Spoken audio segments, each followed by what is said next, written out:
우리 함께 하나님의 말씀 보시겠습니다. 마태복음 1장 1절입니다. 우리 한 절만 우리 합독하시겠습니다. 마태복음 1장 1절입니다.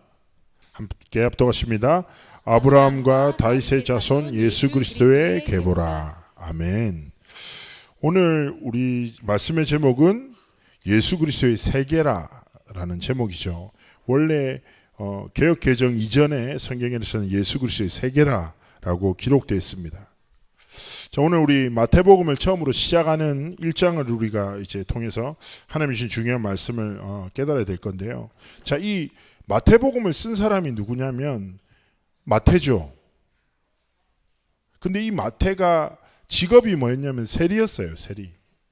세리가 어떤 사람이냐? 그 당시에는 그 로마에 의해서 속국돼 있었죠. 그러면 로마에서 세금을 걷어들이는 방법으로 세리들을, 그러니까 즉 유대인의 사정을 누가 잘 알아요? 유대인이 잘 알 거 아니에요. 그러니까 그 중에서 개중에 좀 뛰어난 애들을 세리로 세워서 세금을 로마에게 적합하게 이제 걷어들이고, 그러면서 쉽게 얘기하면 로마에서 갖다 바치는 것 그 이상은 네 마음대로 네 역량껏 걷어들이라는 거예요. 그러다 보니까 세리는 쉽게 얘기하면 어떤 느낌이라고 할까요? 우리 일제시대 일본 순사 같다고 해야 되나? 그러니까 자기 민족의 사정을 알고 빼가지고 자기 배도 부르게 하고 로마를 막 섬기던 사람이니까 그 사람들이 감정 자체가 좋지 않죠. 생각해 보세요. 예를 들어서 우리나라 사람이 일제 앞잡이를 한다. 그래서 우리 같은 동족의 피를 빨아먹는다. 그럼 얼마나 싫어하겠어요. 그러니까 세리라는 직업을 가진 사람은 존경받지 못하고 물질적으로 풍요로울지 모르겠지만 굉장히 사람들이 좀 경멸하고 멸시하는 그런 사람이었죠. 어떻게 보면 이제 세리 마태라는 사람 자체가 스스로도 좀 죄인이고 내가 연약한 사람이란 것을 자각하고 있었어요. 그러면서 1장에 예수님의 족보가 나오죠. 예수님의 족보가 쭉 나오는데 거기 여자가 5명이 나옵니다. 근데 이 여자 5명 첫 번째 여자가 누구냐? 다말이죠. 다말은 어떤 사람이냐? 남편이 죽었어요. 근데 유대인들은 씨에 대한, 자녀에 대한 그 언약을 너무너무 중요하게 여겼어요. 그래서 첫 번째 남편의 죽음을 당하면 그 동생에게 아내가 가서 또 씨를 얻어서 아이를 가져야 돼요. 근데 둘째가 하나님 앞에서 범죄함으로 죽자 이 쉽게 얘기하면 이제 다말의 시아버지가 셋째 아들까지 죽을까 봐 딴 데로 보내버려요.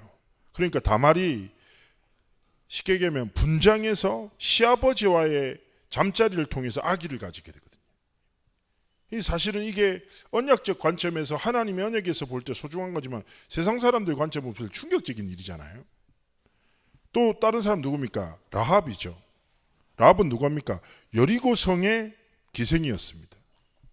그리고 2명의 정탐꾼을 숨겨주죠. 그 정탐꾼 중에 한 명과 결혼합니다. 그리고 누구를 낳습니까? 보아스를 낳죠. 이방인 중에 이방인이에요. 그리고 세 번째 여인이 누가 나오냐? 바로 룻입니다.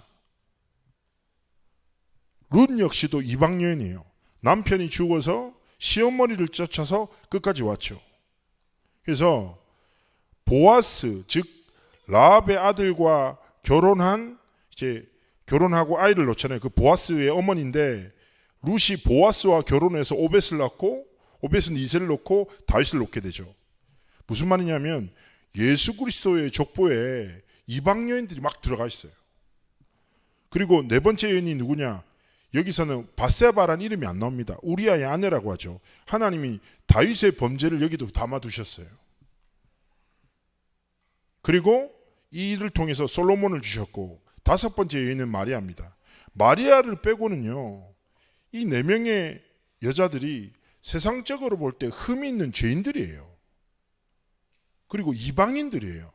자, 마태복음에는요, 족보 속에서 세리 마태 자체가 스스로도 죄인이고 부족한 사람을 자각하고 있잖아요. 자, 성경에서 이게 뭐냐? 죄인된 우리를 부르러 오신 하나님의 끝없는 사랑을 담고 있고요.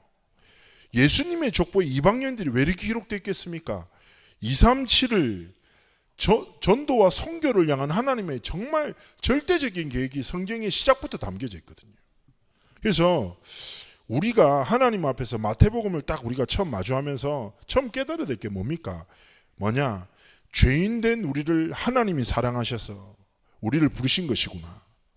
우리도 어쩌면 이방인들이 아닙니까?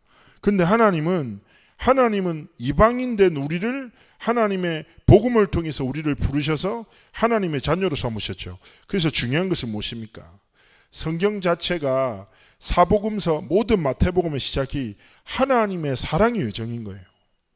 죄인되고 아무런 소망이 없고 아무런 가능성이 없는 우리를 사랑하셔서 하나님이 펼쳐나가시는 여정인 것입니다. 그래서 중요한 건 뭐예요? 하나님이 우리를 사랑하셔서 우리에게 누구를 보내셨습니까? 마태복음의 결국 이 족보의 끝이 무엇입니까? 예수 그리스도를 우리에게 보내신 것입니다. 그래서 하나님의 사랑의 완성이 뭐냐? 하나님이 사랑한다는 확증이 뭐냐? 그리스도 예수를 통해서 우리에게 베푸신 은혜인 거죠. 그래서 자, 마태복음 1장 21절에 뭐라고 합니까? 이렇게 얘기합니다. 아들을 낳으리니 그 이름을 예수라 하라. 이는 그가 자기 백성을 그들의 죄에서 구원할 자이다. 너무 잘 아실 거예요. 여기서 중요한 건 뭐예요? 자기 백성을. 하나님이 우리를 하나님의 백성으로 부시고 우리의 죄와 모든 저주에서 구원하셨다. 어디서 구원하셨습니까? 창세기 3장이라는 사람의 어떤 노력과 방법으로도 해결할 수 없는 절대 불가능하고 아무런 소망 없는 우리 인생에 하나님이 우리를 사랑하셔서 뭐예요? 십자가에 죽으시고 부활하심을 통해서 그리스도의 일을 이루시고 하나님과 화목해 하셔서 하나님 만나는 길을 여신 것이죠. 그래서 우리가 단순히 생각해야 할 게 아니라 그렇구나. 우리도 세리 마태처럼 그죠? 연약하고 소망이 없고 죄인인데 하나님이 우리를 자기 백성으로 삼으시고 우리를 모든 죄와 저주에서 구원하셔서 뭐요? 하나님과 화목해 하셨다. 그래서 우리가 이사야 7장 14절 말씀 잘 알잖아요. 처녀가 잉태하여 아들 낳으리니. 근데 보십시오. 마태복음 1장 22절에 뭐라고 하냐? 이 모든 일이 된 것은 예수님께서 구원을 이루신 것은 주께서 선지자로 하신 말씀을 이루려 하심이니 이르시되 보라 처녀가 잉태하여 아들을 낳을 것이요 그의 이름을 임마누엘이라 하리라. 무슨 말입니까? 그리스도를 통해서 구원하시고 화목해 하셔서 하나님과 함께함을 누릴 수 있는 축복 속으로 하나님이 우리를 부르신 것이다. 그래서 꼭 기억하셔야 됩니다. 우리가 마태복음 딱 시작점에서 예수님이 나를 자신의 백성으로 삼으시고 예수님을 통해서 나를 구원하시고 결국 하나님은 뭐예요? 그리스도를 통해서 하나님과 함께하는 행복을 축복을 누리는 여정 속으로 이끄신 것입니다. 그래서 꼭 기억하셔야 돼요. 뭐냐? 우리가 그리스도를 붙잡고 예수 그리스도의 복음을 고백할 때 어떤 축복이 임합니까? 하나님과 화목게 되는 그리고 하나님이 함께 하심이 누려지고 나타나는 그 은혜와 응답을 하나님 주시는 거예요. 그래서 우리가 그리스도를 부를 때 뭐합니까? 하나님이 함께 하시기에 하나님의 나라가 우리 현장에 임하는 거예요.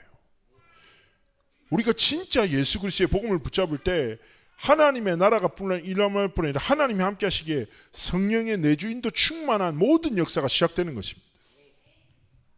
그래서 기억하십시오. 우리에게 하나님이 주신 유일한 이름이 뭡니까? 예수 그리스도의 이름이에요. 그래서 예수 이름으로 기도할 때 뭐예요? 하나님과 화목해 된다.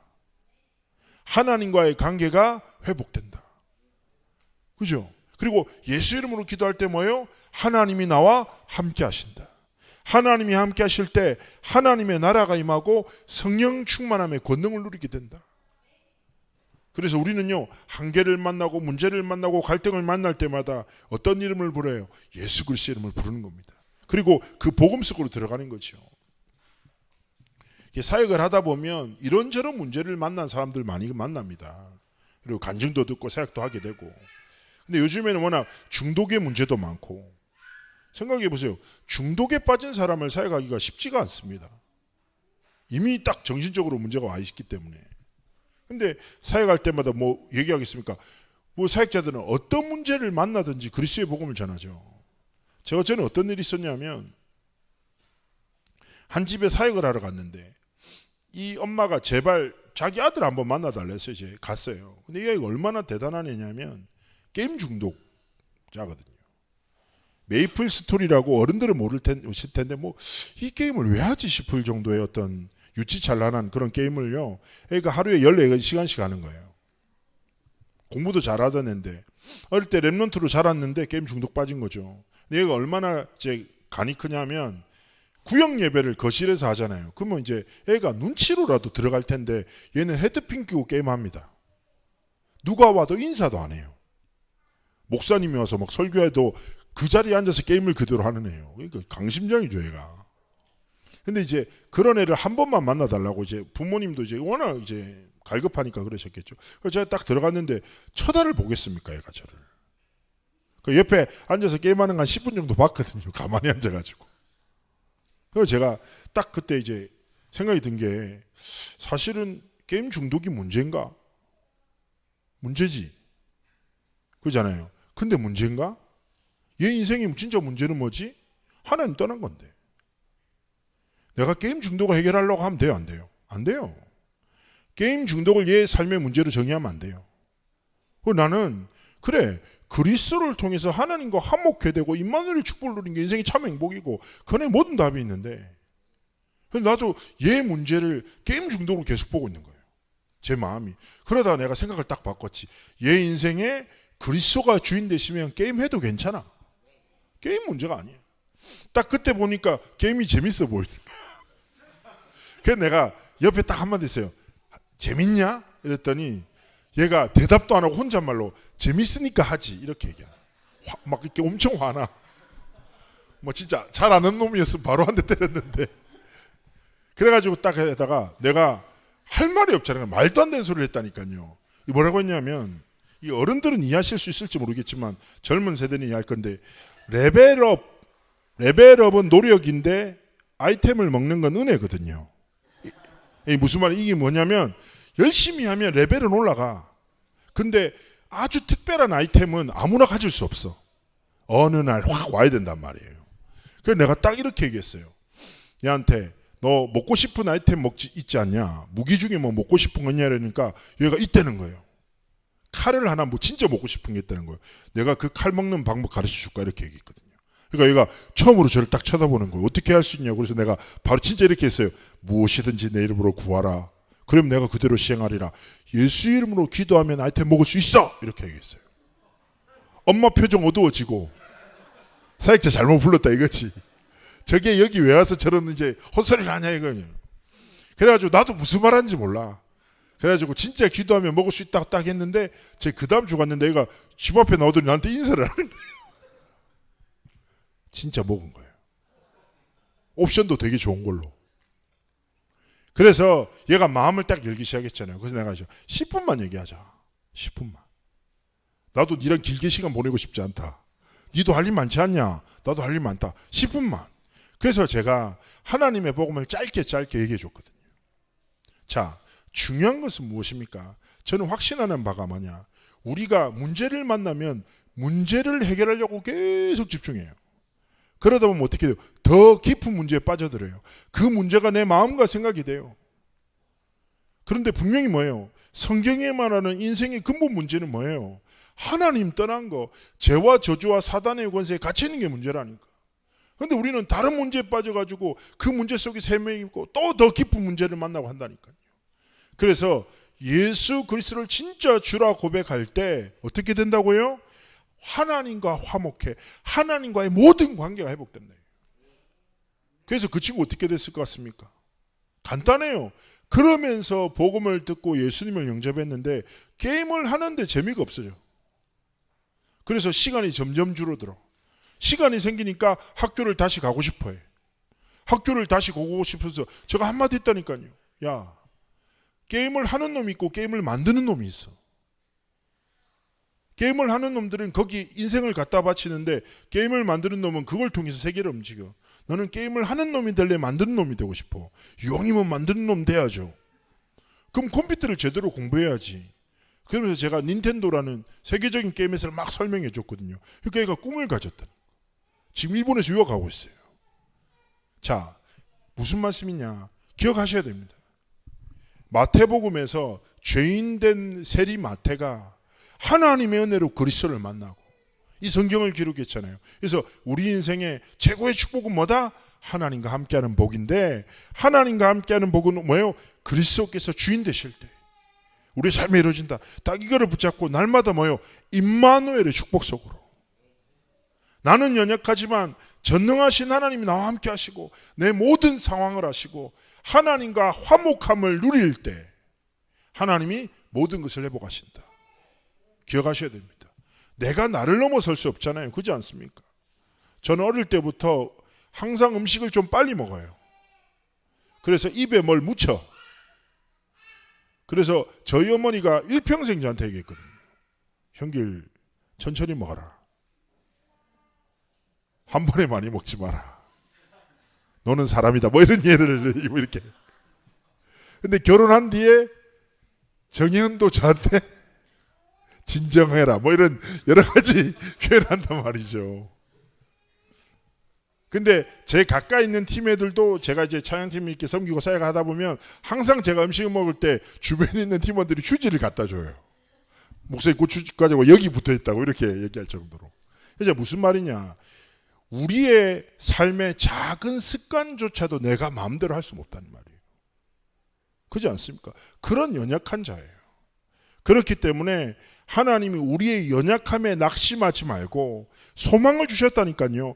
전능하신 하나님이 진짜 예수 그리스도의 이름을 부를 때, 그 복음에 집중할 때, 그 복음을 고백할 때 하나님과 화목해 되는, 하나님과 함께하는 누리는 축복 속으로 우리의 삶의 여정을 이끄시니 하나님 앞에서 진짜 복음 붙잡고 우린 살아가는 겁니다.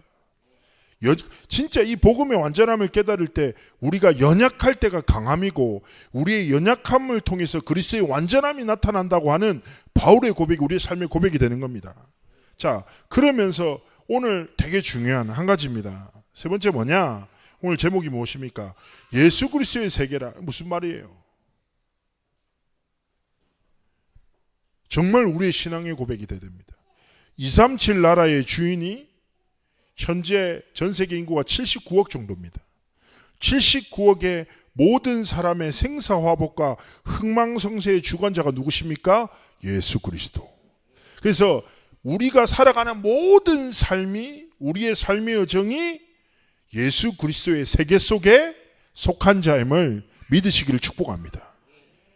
예수 그리스도의 세계 속에 하나님은 우리를 뭘로 부르셨어요? 자기 백성으로 부르신 거예요. 우리가 살아가는 모든 삶이 어디에 있다고요? 그리스도의 세계 속에 있다. 이 사실을 기억해야 합니다. 그래서 저는 고백합니다. 모든 땅과 모든 사람과 모든 것에 주관자가 되시고 주권자 되시고 만왕의 왕 되시고 만주의 주가 되신 그리스도께서 우리를 뭐요? 자기 백성으로 삼으시고 택하여 부르셨다. 그래서 첫 번째 기억할 것은 무엇입니까? 우리는 출애굽기 6장 7절에 이렇게 말합니다. 너희를 내 백성으로 삼고 나는 너희의 하나님이 되리니 나는 애굽 사람의 무거운 짐에서 너희를 빼낸 너희의 하나님 여호와인 줄 너희가 알지라. 아멘. 우리는 뭡니까? 하나님 나라의 백성이에요. 그래서 하나님의 나라, 즉 우리가 고백한 대로 예수 그리스도의 세계 속에 택함을 받고 부름받은 우리는 하나님의 자녀인 것입니다. 빌립보서 3장 20절에 얘기합니다. 우리의 시민권은 하늘에 있는지라. 우리를 뭐요? 천국 시민권자로 부르셨다. 여기서 그치지 않고 로마서 8장 15절에서 17절에는 우리를 하나님의 자녀로 부르셨다. 예수 그리스도의 세계 속에 부르신 하나님께서 그리스도를 우리의 인생의 왕이 되게 하셔서 우리의 삶을 하나님의 언약의 여정과 하나님의 성취의 여정 속으로 이끄신다. 이게 뭡니까? 우리 삶의 결론이에요. 이걸 조금만 두고 기억하세요. 우리의 가정은 어디입니까? 예수 그리스도의 세계라. 내 직장 현장이 뭐예요? 예수 그리스도의 세계라. 우리의 후대 인생이 어디예요? 예수 그리스도의 세계라. 즉 뭐예요? 왕 대신 그리스도께서 통치하시고 다스리신다 이게. 그래서 우리는 마태복음을 통해서 매 순간마다 진짜 예수 그리스도가 내 인생의 왕 되시며, 그렇죠? 내 미래의 주인이 되시며, 내가 서 있는 모든 땅의 주인이 되시고 주관자가 되시며, 내 가정과 내 후대가 모두 그리스도의 왕 되신 그 하나님의 뜻과 계획이 있음을 믿고 믿음으로 우리의 삶의 여정을 지켜나가는 것입니다. 그래서 이번 한 주 동안 하나님 앞에 우리 안에 망대를 세우는 여정을 걸어가셔야 됩니다. 그러나 기억하셔야 됩니다. 우리 인생의 왕 되신 그리스도께서 우리를 온전한 망대로 세워나가실 것이에요. 그래서 우리가 정말 복음 붙잡고 매 순간 진짜 그리스도를 우리의 왕으로 고백하면서 살아가는 거죠. 제가 청소년 생활을 오래 하다 보니까 부모 상담을 많이 하거든요. 그 부모님들이 항상 힘들어합니다. 인마들 말을 안 듣는다는 거예요, 애들이. 내 마음대로 안 된다는 거예요. 그래서 제가 맨날 그렇게 얘기하거든요. 어차피 마음대로 안 된다는 사실을 알면서 왜 마음대로 하려고 하냐고. 그 욕심 아니냐고. 그러면서 어떤 자녀가 부모 말대로 살아가냐고. 부모를 사랑하고 뜻을 따르지만 부모의 말대로 살아가지는 자녀는 거의 없다고. 그렇지 않냐. 그러면서 이런 얘기를 했죠. 부모의 말대로 살아가지 않고 하나님의 말씀대로 살아가도록 도와야지. 그래서 그렇잖아요. 전에 어떤 한 부모님이 막 딸을 유학을 보내면서 펑펑 울어요. 이 딸은 내 손을 떠나면 안 된다면서 막 얘기하는 거예요. 착각이시다. 그러면서 제가 어떻게 얘기했냐면요. 그래, 어머니는 모든 순간 함께 할 수 없지 않냐. 그런데 하나님 영이시다. 모든 순간에 함께 하신다. 어머니가 자녀의 딸의 인생의 주인이냐? 아니지 않냐. 하나님의 주인이 아니냐. 그러면 우리가 할 건 뭐냐? 믿고 하나님 앞에 맡기는 것이다. 원래 하나님의 의도와 목적대로 살아가도록 축복하는 것밖에 없다. 이거는 비단 그런 케이스뿐 아니라 모든 삶의 여정 속에서요. 마음대로 안 되는 것을 마음대로 하려고 하지 말고 뭐예요? 하나님의 뜻대로. 하나님 말씀대로. 왜냐? 예수 그리스도의 세계니까. 예수님께서 왕 되시니까 예수님의 뜻과 계획대로 모든 것이 이루어지도록 우리는 믿음으로 고백하며 매 순간마다 예수가 나의 그리스도 되시고 그리스도가 나의 그리스도 되셔서 지금 이 시간도 왕 선지자 제사장 되신 일들을 이루고 계시고 그 예수 그리스도가 내 삶의 주인이시며 왕이십니다. 고백하면서 하나님 앞에 살아가는 겁니다. 그리고 왕한테 어떻게 하면 됩니까? 맡기면 돼요. 왕한테는. 그렇죠? 왕이 주권으로 다스리고 책임지거든요. 내가 어려운 일을 당해. 갈등을 당해. 너무 힘들어. 그때도 왕 대신 예수 그리스도께 이 일을 맡깁니다. 하나님이 하나님의 뜻을 이루어 주옵소서. 괴롭히는 사람이 있어. 기도도 하지 마요. 내 삶의 왕 대신 그리스도 다 아시지요. 하나님 은혜를 다하시고 하나님의 뜻을 이루어 주옵소서. 우리의 연약함을 만날 때도 우리의 미래도 모든 것을 그리스도께 맡기며 나가는 것입니다. 그때 우리의 삶을 통해서 뭐예요? 하나님의 뜻과 계획과 손이 성취되는 것이죠. 오늘의 말씀의 결론입니다. 다른 것이 아니라 뭐예요? 마태복음은 첫 번째 죄인된 아무 소망 없는 우리를 사랑하셔서 부르신 하나님의 축복을 깨닫기를 원하시는 거예요. 두 번째 무엇입니까? 예수 그리스도께서 구원자로 오셨어요. 예수 이름을 진짜 부르고 복음을 붙잡을 때 어떤 일이 일어난다고요? 하나님과 화목해 된다. 화목해 된다. 하나님과의 깊은 관계를 회복하신다. 그리고 그 결과 뭐예요? 임마누엘의 축복을 회복하게 하신다. 여기에 우리 인생의 모든 답이 다 있다. 그래서 여러분 매 순간마다 그리스도를 통해서 하나님을 화목해 하는 그 얘기했잖아요. 우리 삶에 다양한 문제가 있는 것 같지만 성경은 한 가지 문제만 얘기해요. 하나님과의 관계가 유일한 문제예요. 근데 하나님과의 관계를 어떤 방법과 노력을 해결할 수 없어서 하나님이 예수 그리스도라는 복음을 우리에게 주신 것입니다. 그래서 문제를 만났었을 때 문제를 해결하는 지식과 지혜를 찾지 말고 모든 문제 해답 대신 그리스도의 복음을 통해서 하나님과의 깊은 관계를 누리는 은혜와 축복이 있기를 주의 이름으로 축복합니다. 그리고 마지막 뭐라고요? 내 모든 삶이 그리스도의 세계 안에 있다. 이 그리스도가 내 삶의 주인 되신다. 그래서 날마다 주로 고백하며